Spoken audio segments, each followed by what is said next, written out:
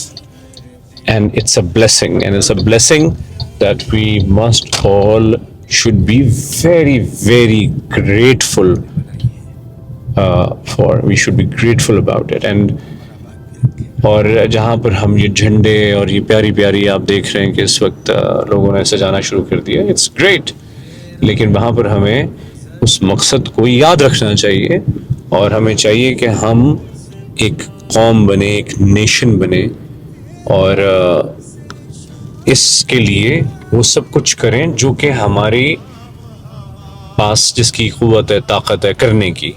H of us must contribute, must do whatever in their own power. جو بھی ہمارے اندر صلاحیت ہے یا ہمارے پاس وسائل ہیں، جتنے بھی وسائل ہیں، اس کے تحت ہمیں چاہیے کہ ہم پاکستان کے لیے کام کریں. اور ان بچوں کو جو اس وقت سڑک پہ ہیں، جن کو دیکھ کے مجھے دکھ ہوتا ہے، ہنس رہے ہیں ماشاءاللہ، لیکن سارا دیکھیں جو جا رہے ہیں، یہ دیکھیں فوڈ پینڈا والے لوگ، ہاں یہ سارے بیچارے یہاں پہ ہیں، ان کو اسکولوں میں ہونا چاہیے، ان کو پڑھنا چاہیے. تو یہ وہ ساری چیزیں ہیں جو کہ جن کے اوپر ہمیں کام کرنا ہے، ابھی بھی بہت کام کرنا ہے. وہ 10 سیکنڈ اسکول میں پڑھتے ہو؟ تو نہیں، اسکول میں پڑھتے ہو؟ نہیں میم، کیوں نہیں پڑھتے ہو؟ ویسے میم یہ بھیجتے ہیں. نہیں تو کیا ہوا، صبح اسکول جایا کرو. گھر میں کوئی کمانے والا نہیں ہے، گھر میں کوئی کمانے والا نہیں ہے، اور تم کیا کرتے ہو؟ تم جاتے یہ ہو؟ بے زبان ہے. لائک کرو، فالو کرو، چینل کو سبسکرائب کرو. چینل کا نام کیا ہے؟ ریحان بابر. اوہ دیکھو اس کے پاس آئی فون بھی ہے. کیا بات ہے، کیا بات ہے. Welcome to our new series, it's called interviews of Rehan, car interviews of Rehan. اور آج میں نے ان کا انٹرویو رہا ہے about how he feels about freedom, how he feels about independence day. اور انہوں نے So بہت my feelings, they were They were all his feelings, and especially coming out from someone who really loves and adores and is like very like Pakistani, very very Pakistani. اتنے سال London میں رہنے کے باوجود. اچھا میں یہاں پہ یہ بھی بتاتا چلوں کہ بہت سے لوگ نا میرے سے بڑے خائف ہیں کہ جی آپ انگلش میں کیوں بات کرتے ہیں. تو میرے کیوں بات کرتے ہیں یہاں پر اب میں کیونکہ میں چاہ رہا تھا کہ میں تھوڑا سا تب جواب دوں جب میں ان کو ایک اچھا صحیح طریقے سے ایکسپلین کر سکوں کہ کیا وجہ ہے. دیکھیں یہ زبان جو ہوتی ہے نا، زبان صرف ایک ذریعہ ہے کمیونیکیٹ کرنے کا. آپ کو یہ یاد رکھنا چاہیے کہ پاکستان کا جو ایک امپریشن ہے وہ دنیا میں ہم نے دینا ہے نا. تو یہ ایک رسپانسبلٹی ایز اے پاکستانی ہمارے کندھوں کے اوپر ہے، اور ہمیں یہ رسپانسبلٹی سمجھنی چاہیے کہ ہم پاکستان کو ریپرزینٹ کر رہے ہوتے ہیں. ہم جو بھی کام کر رہے ہوتے ہیں، اگر وہ سوشل میڈیا سے اس کا تعلق ہے یا کسی ایسے میڈیا سے تعلق ہے جس کو کہ ایک لارجر آڈینس دیکھ رہا ہے، ایک زیادہ لوگ دیکھ رہے ہیں، تو پھر وہاں پر رسپانسبلٹی بھی آپ کی زیادہ بن جاتی ہے کہ آپ اس طریقے سے ریپرزینٹ کریں پاکستان کو جو کہ ایک مہذب طریقہ، ایک اچھا طریقہ. لوگ ایٹ لیسٹ ہمیں زیادہ ریلیٹ کر سکتے ہیں، زیادہ دیکھ سکتے ہیں. ہاں ہمیں سو جو جب میں انگلش میں بات کرتا ہوں اور تو اس کا مقصد صرف یہ ہوتا ہے کہ زیادہ لوگ اس کو سمجھ سکیں، اور اسپیشلی وہ لوگ جن کا پاکستان کو رکھ کر امپریشن جو ہے وہ خراب ہے، تو ان کو کم از کم اتنا تو پتہ چلے کہ پاکستان میں ہر چیز خراب نہیں ہے. پاکستان میں اچھے لوگ بھی ہیں اور ایجوکیٹڈ لوگ بھی ہیں، اور جو کہ ان کی طرح بات کر سکتے ہیں، ان کی بات کو سمجھ سکتے ہیں. ہم سب لوگ یہاں پر جو ایک امپریشن، ایک نیریٹو ایک بن جاتا ہے جو کہ ویسٹ کا نیریٹو ہے، اور وہ جو مغرب کا نیریٹو ہے وہ یہی ہے کہ یہ جتنی بھی یہ والی جو خطہ ہے جس میں کہ پاکستان، ایران اور یہ سارا کچھ شامل ہے، یعنی کہ زیادہ تر جو مسلمان ممالک، وہ ایک بیکورڈ جو ہے نا اپنا خطہ ہے. اور یہاں پر اور ان کو تو کچھ سمجھ ہی نہیں ہے، ان کو تو ہم نے جا کر سمجھانا ہے. یعنی کہ وہ اب یہ کہتے ہیں نا کہ وہ بھیڑیا جو ہے وہ ایک بھیڑ کا غلاف پہن کر یہ کہہ رہی ہے کہ ہم نے تو ان کو بچانا ہے، یعنی کہ ہم نے ان کو سکھانا ہے، ان کو شعور دینے کی ضرورت ہے. حالانکہ ان کو یہ پتہ نہیں ہے کہ جو شعور ہمارے پاس ہے، اگر آپ علامہ اقبال کو پڑھیں، اور میں اب مجھے بچپن کا ایک یہ یاد آ گیا، ایک شعر کہ پتھر پہ بھی اگر پڑے پانی متصل، پتھر پہ بھی اگر پڑے پانی متصل تو گھس جاتی ہے پتھر کی سل.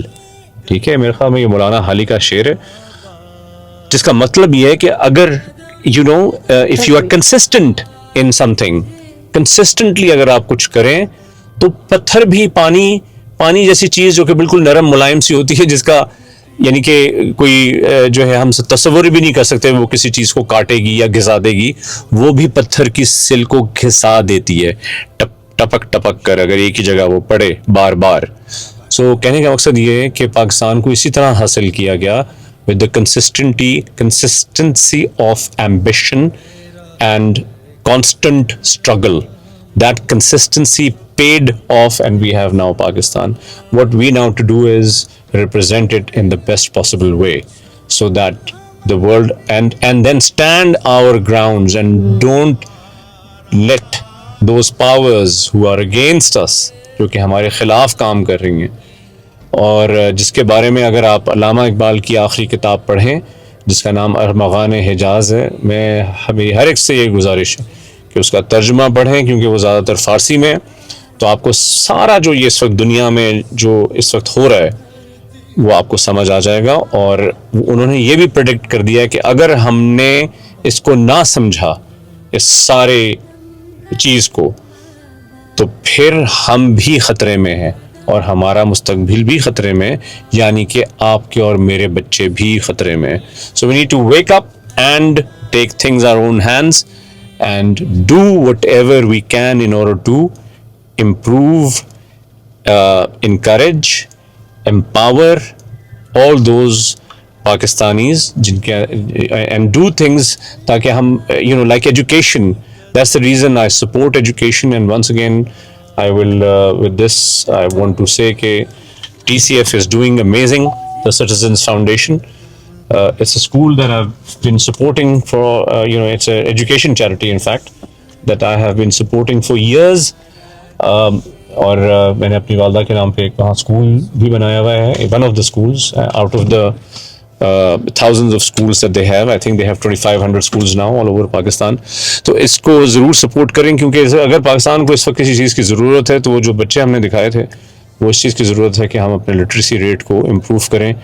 انفارچونیٹلی یہ ہماری حکومت نہیں کر رہی، اٹس فیکٹ. شاید وہ آگے کرے بھی نہ، I don't know. Your guess is as good as mine. کم از کم ہم تو کر سکتے ہیں نا، ہم اپنے گھر میں جو اسٹاف ہے ان کے بچوں کو پڑھائیں.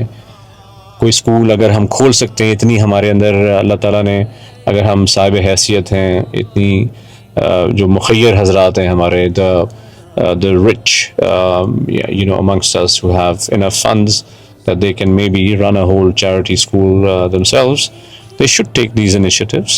They should do whatever in their capacity in order to make Pakistan a great nation. Pakistan زندہ باد. اسی Pakistan, find the